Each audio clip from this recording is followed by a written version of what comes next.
শুধু ইসলাম মর্যাদাই নারীকে দেয় নাই, ইসলাম দিয়েছে নারীকে অধিকার। কি দিয়েছে?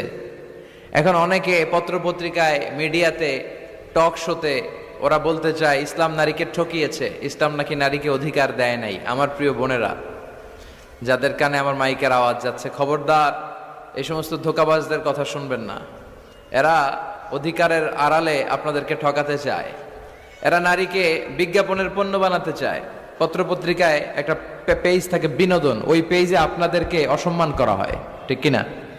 নারীর সম্মান তখন ফুটে ওঠে যখন নারীর গায়ে থাকে হেজাব, যখন নারীর দেহে শোভা পায় পর্দা।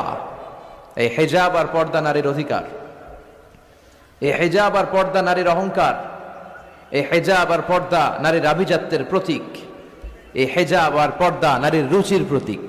একটা নারী কতটা ভদ্র, কতটা ডিসেন্ট ম্যানারের, কতটা রুচিশীল, কতটা মার্জিত, এটা